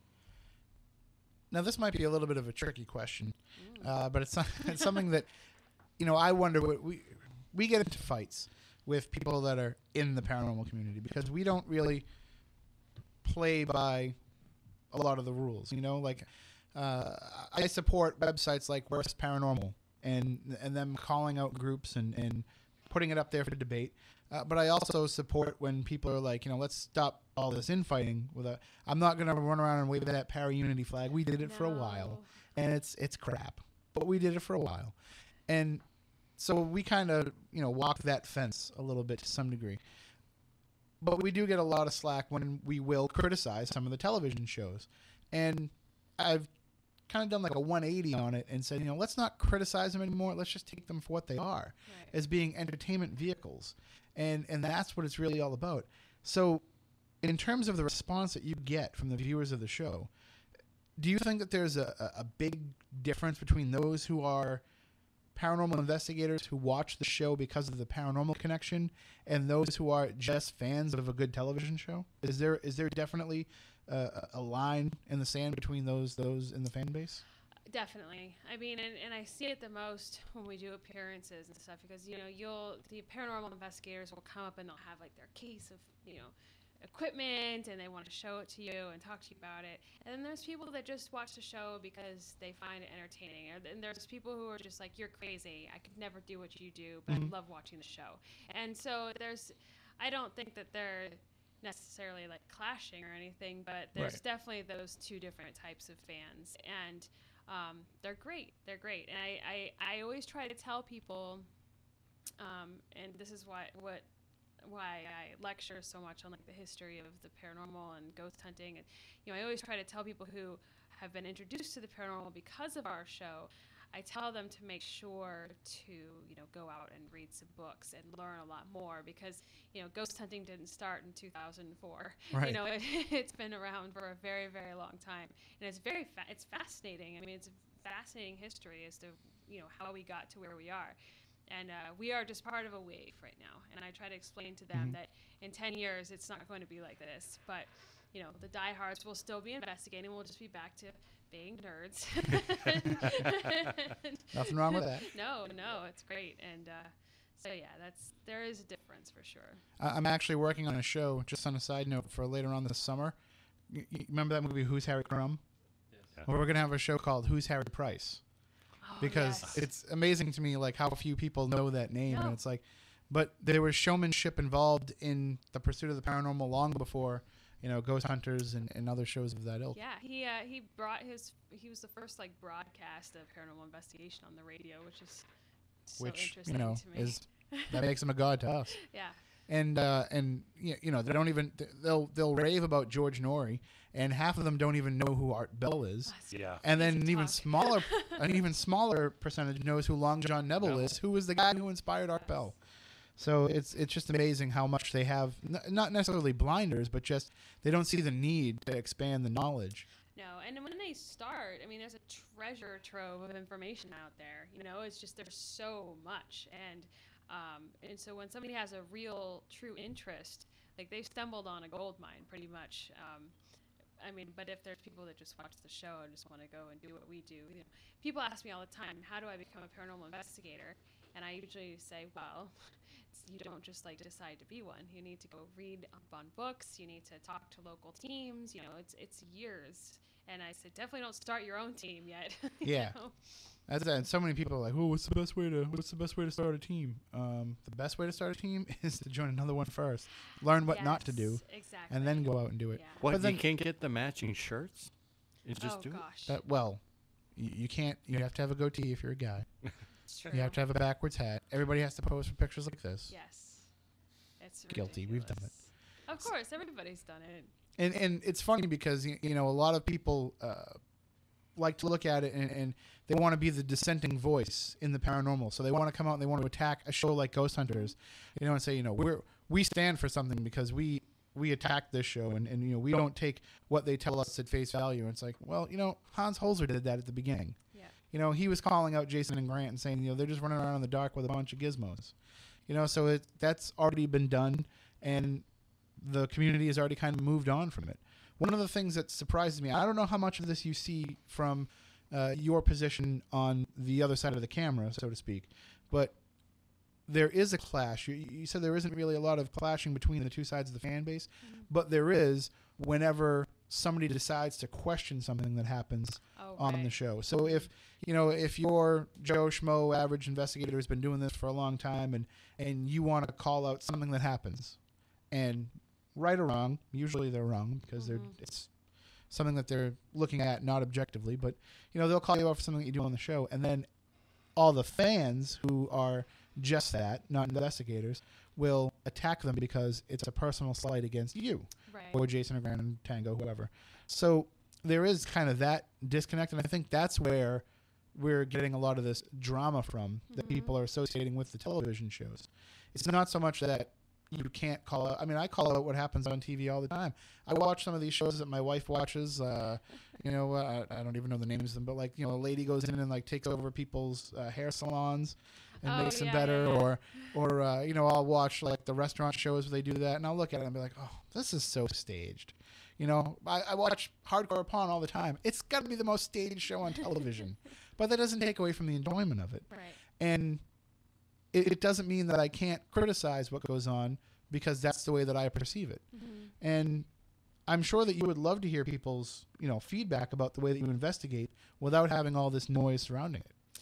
Yeah, I mean, it's hard because no matter how much people criticize the show, which is a lot, they're not there, and they don't realize that the camera isn't going to capture the entire investigation. And it doesn't have to be us versus them, though. No. Oh, no.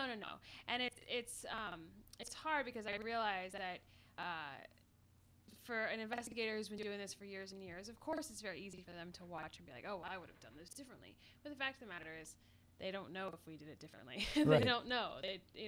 And so, and then there are the fans who do take it as kind of a slight, and they want to defend us, which I think is very sweet. But, I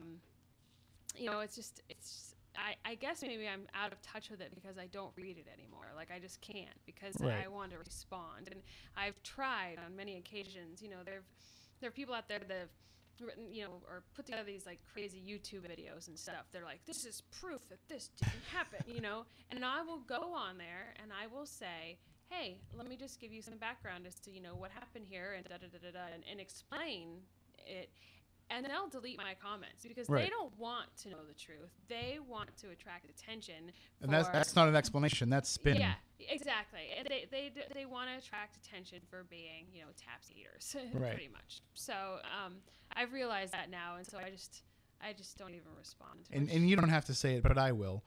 We all know the reason that a lot of this us versus them takes place is just because of jealousy.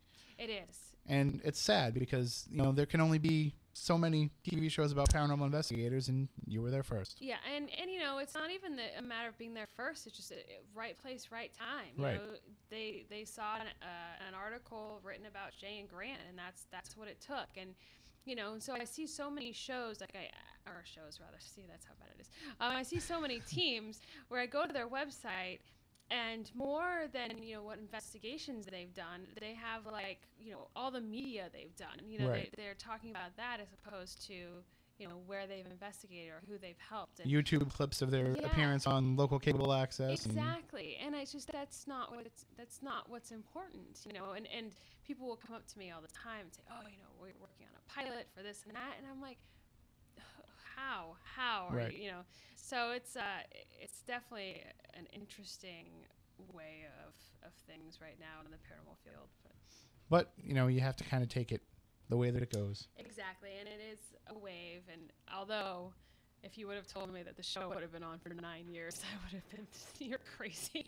I'll be honest with you, and this is no offense to you or the show or anybody. I thought this bubble was going to pop a few years ago, and it just keeps going. They just keep finding new ways to prolong the life expectancy of this current surge of the paranormal. Yeah, and I think that it's inexpensive television to make, and it's entertaining.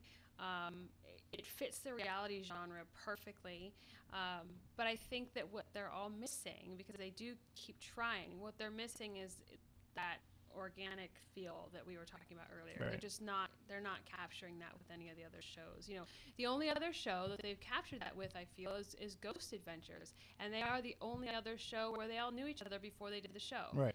So I think that's a huge part of it, and I don't think that But even then, they're not a team who is going out and doing residential cases, No. and they're not investigating any time really that isn't being recorded for television. Well, no, but at the same time, you can see that they know each other, that they didn't just come in and, they weren't cast. Right. So we'll talk about all this stuff and more. We're going to take a break, but when we come back on the other side, I do want to talk to you, since we are almost on the cusp of your first Mother's Day here, about being a mom and being an investigator, because I know that it's something that, I was a dad before I started doing Spooky Southcoast, but I was consciously aware that maybe stepping into that world might negatively affect the world that I'm in now. And now that my son's 8, there's questions, and I'm going through all that. So you've got that to look forward to. So we'll take a break, and if you want to call in and ask some questions of Amy or share your own thoughts and feelings, 508-996-0500, 1-877-996-1420. Those are the numbers if you want to get a hold of us here. You can also tweet us at SpookySC, and you can email us, spookykrew@spookysouthcoast.com. We'll be right back with more in just a minute here on Spooky South Coast.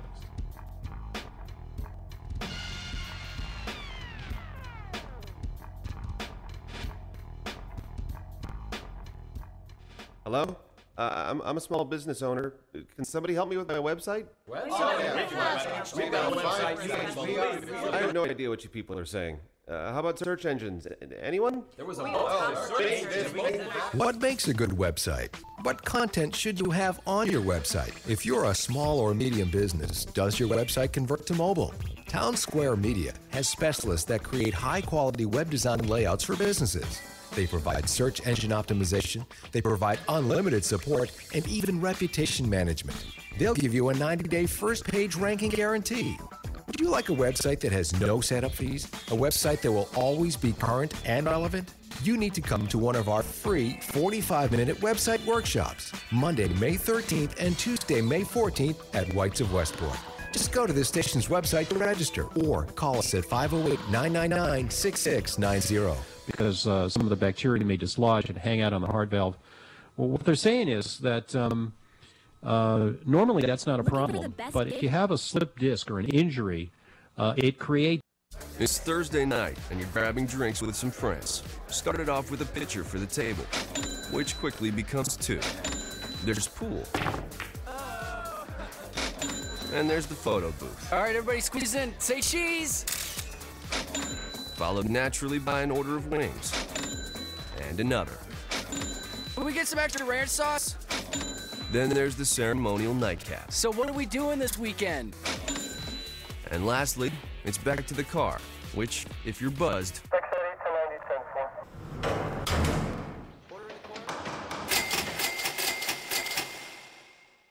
could be the most expensive night of your life. Getting pulled over for buzz driving could cost you around $10,000 in fines, legal fees, and increased insurance rates. Nothing kills a buzz like getting pulled over for buzz driving, because buzz driving is drunk driving. Brought to you by the National Highway Traffic Safety Administration and the Ad Council. This moment of uncontrollable laughter was made possible by a 32-year-old man with little to no coordination attempting to execute a simple cartwheel. His name is Sergeant Warner, but young James, our laughing friend here, simply calls him Dad.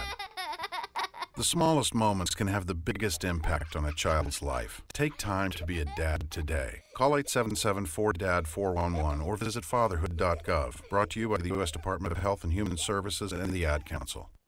Local news, local sports, your local forecast. Your local radio station is AM 1420 WBSM. She hit that stuff perfectly. Hey, Coca-Cola, this just coming.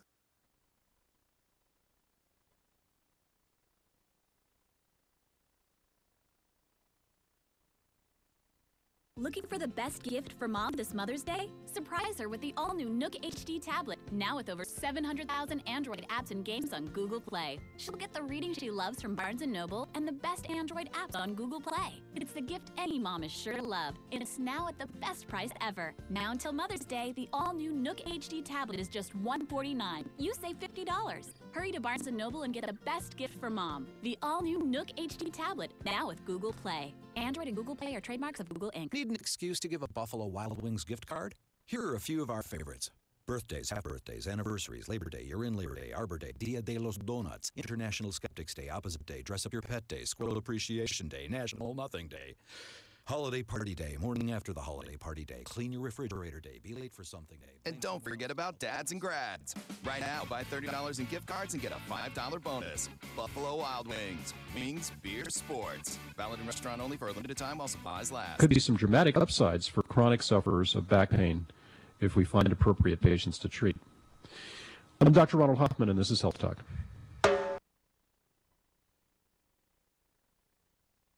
It blew books off shelves from 20 feet away and scared the socks off some poor librarian. Turn on all your lights, lock the doors, and pull down the shades. Spooky South Coast is back. This looks extraordinarily bad. All right, welcome back. The final segment of the show week with our guest, Amy Bruni, here with us in the Spooky Studio. Give her a call, 508-996-0500, 1-877-996-1420. And we were talking about being a mom and the difference that it's made in your life. And it does. I mean, I'm not that I'm a mom, but I'm a dad.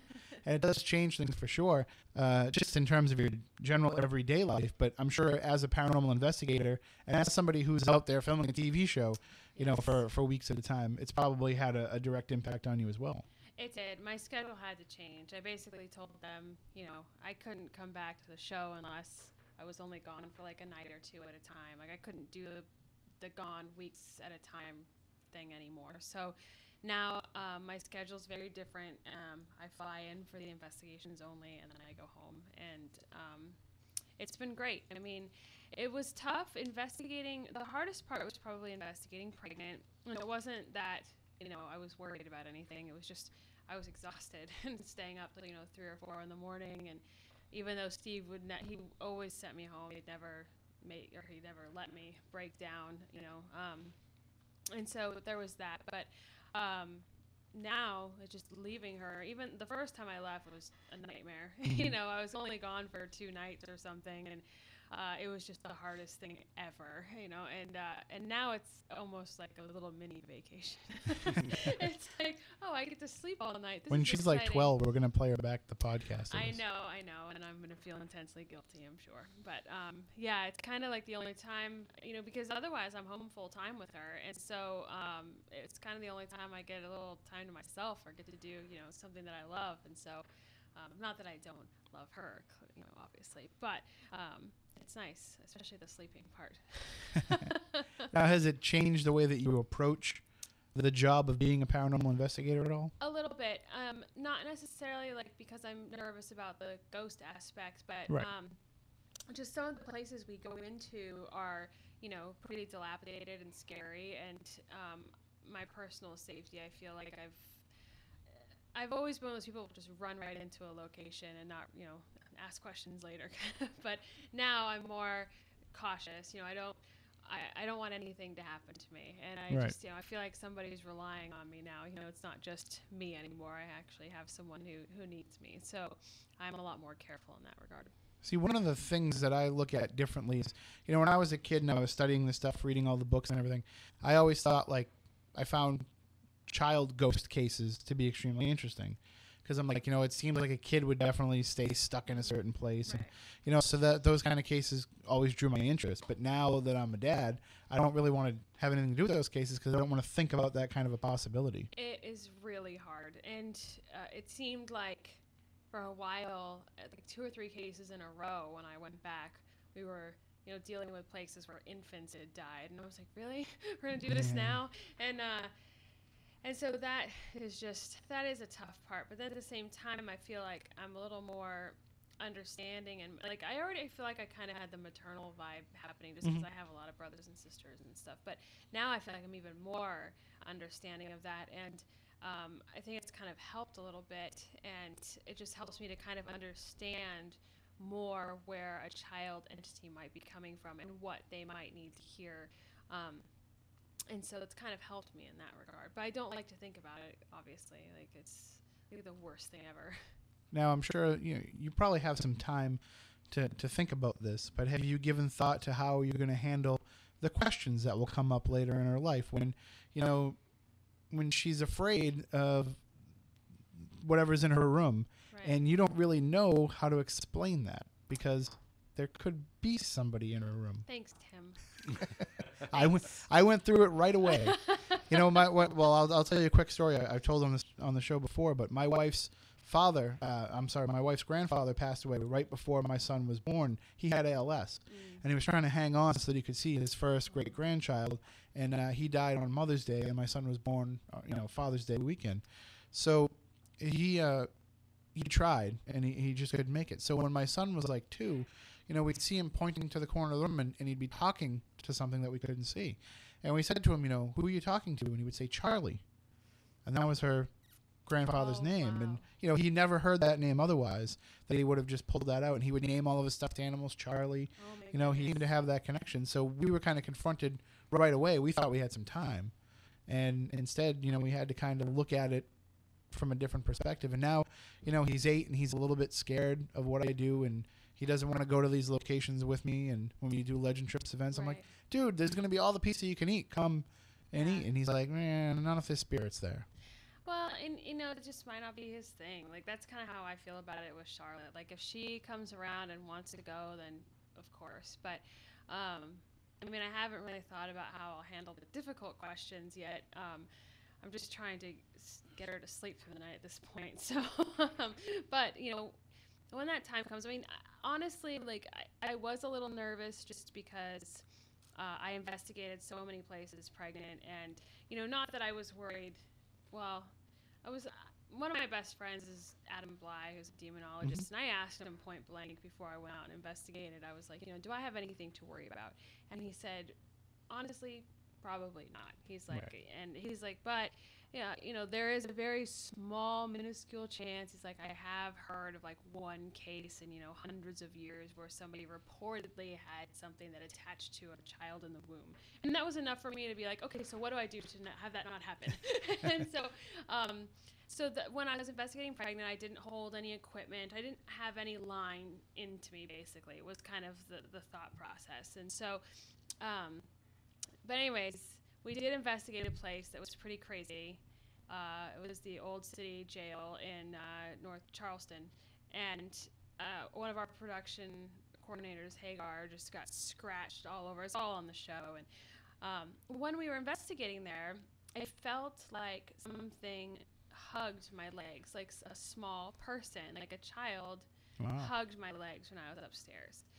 And nothing bad happened to me there. And as a matter of fact, the scratching started happening to her when she asked me how I felt investigating a place where babies had died and being pregnant. And it was a really hardcore question. And I started crying and said, I can't even answer this. Like, camera off, please. And that's when the scratching happened to her. And so not that she was just doing her job, but anyway, so that upstairs, I felt like this little person hugging my legs. And when I got home, I started seeing things in the house. And I didn't say anything because I've never really had anything follow me home, whatever. And then my boyfriend, who's like the most skeptical person, like thinks that everything we do is just BS. Like it's just, and he said something to me one night. We're sitting there on the couch, and he's like, you brought something home with you.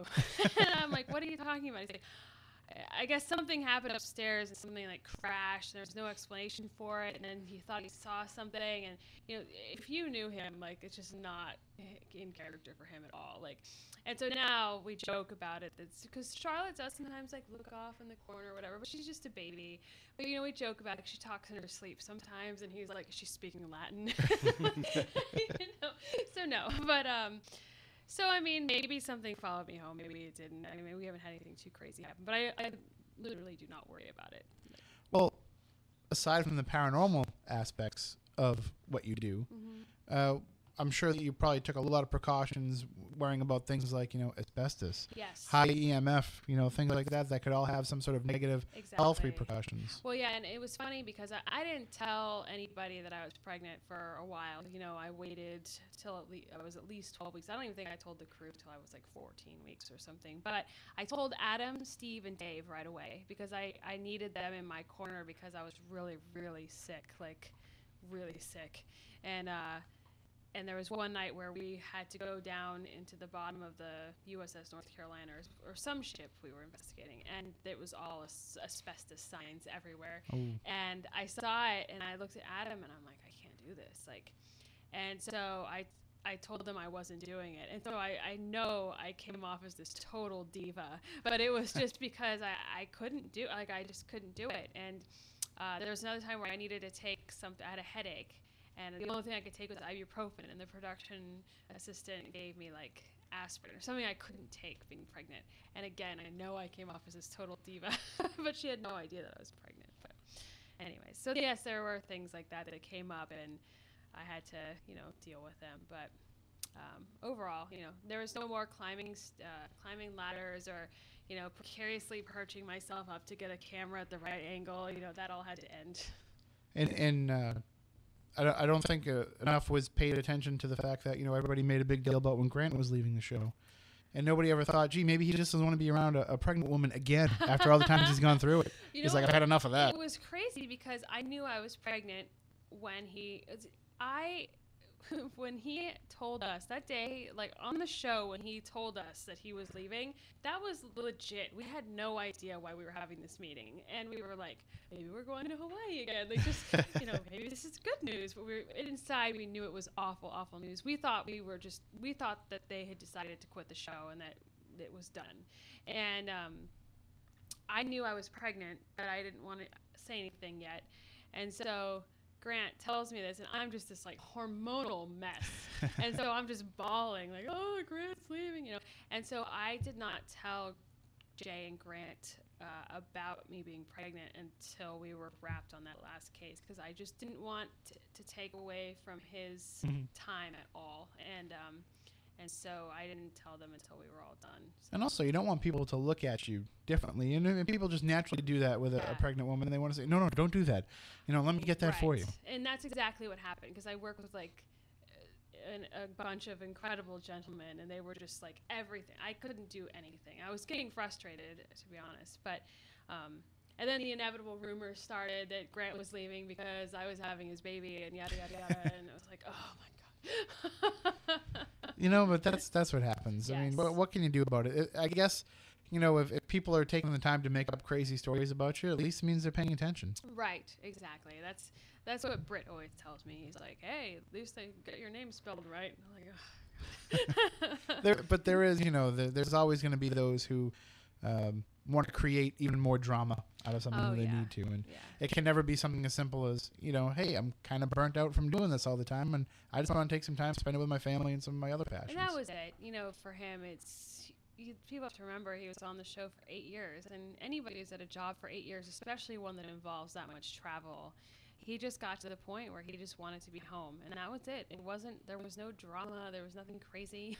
Like, he just wanted to be home and focus on his other things. And it's funny, if you go back and you watch some of the episodes, and now, we've had, I've met him personally, and so I know what he's like when you see him one-on-one, but you can tell, even if you're just somebody who watches the show, as the seasons progress, you can just tell more and more that it's wearing on him. Mm-hmm. And you can kind of see that, these are people who need a break. And when you watch these shows, and I know that they don't always air them in the order that you film them, but when you go season to season, you can just see the toll that it must take on you having to go out there and do this all the time. And not only that, but people forget all the other stuff that go, you got to be there at the upfront, you got to go to all these conventions, the events, all these different things. There was one year, the year before I was pregnant, that I was on the road for 300 days. Like, I counted it all. I looked at my calendar. At that point, I gave up trying to have a home. I put everything in storage, and I just lived in hotels. It was just, if I wasn't filming the show, I was doing an event or a convention. Like, I was never home. And so as soon as, Jimmy and my boyfriend and I decided to have kids, I was like, well, we're going to have to change all of this. Like, I can't be gone like this. And so it's been nice that I've been able to change it, because I could not have carried on like that. The E Street Band is the hardest working band in the show business, and they're not out there 300 nights a year. So that just goes to show you. And then also, it's not exactly like you're keeping 9 to 5 hours while you're out there. No, it's like completely unnatural. You're working all night, 1 or 2 nights in a row, and then you're working during the day for the next 4. You're never on a set schedule. You're in different time zones. you know, it was rough. It's grueling. Well, hopefully you can take tomorrow and just have a nice, peaceful, relaxing day. Oh yeah, definitely. For your first, any big plans for your first Mother's Day? My in-laws have something planned for me, so I think that I'm gonna go over there and we're just gonna sit back and they're gonna take care of me and feed me food and wine. Nothing wrong with that. I always tell, like, you know, relatives and friends when they're having kids, you know, the first Father's Day and Mother's Day are the best for you. Because, you know, everybody cares about you. Then there's going to be a few years where it's like, all right, you know, you've been a mom for a couple of years now, and your child doesn't quite get the concept. But then once they're old enough to understand what's going on, that's when it becomes something really special. That's what I hear. When I get my first gift from Charlotte, it's going to be a magical experience. Of course, you know, my wife's been dropping hints all week that all she really wants to do on Mother's Day is sleep late. And I keep looking at her and saying, you know, I know, but it's my only day to sleep late, too. So I had a talk with my son before I left the house, and I said, okay, I'm going to do Spooky Southcoast. Now, listen, you're 8 years old. You're a man now. So when you wake up tomorrow, you're pretty much on your own. Oh, don't wake me up, and don't wake Mom up either. That's my dream, if I could sleep in, but it's not going to happen. I expect scrambled eggs and bacon waiting for both of us tomorrow morning. So, but, you know, seriously, in all seriousness, you know, happy Mother's Day to all the mothers out there. And Moniz, happy Mother's Day to you because you're the biggest mother I know. Thank you. Every year I drop that same joke on you. You can just see, like, as soon as I say Moniz, his eyes light up. He's like, I see it coming. So really, what's on the calendar for you coming up? I mean, I know you said it's going to be a little bit of time that you get to spend at home now. Yeah. I mean, we have, I'm going to Fort Mifflin over Memorial Day weekend, and then we have already booked the Stanley for next year for April. I have... Eastern State Penitentiary coming up in July. We're planning something. There's a winery in Missouri, Belvoir Winery, that we filmed at recently that was crazy because it's this complex of buildings. That one was a hospital, one was a nursing home, one was a retirement home, and one was an orphanage.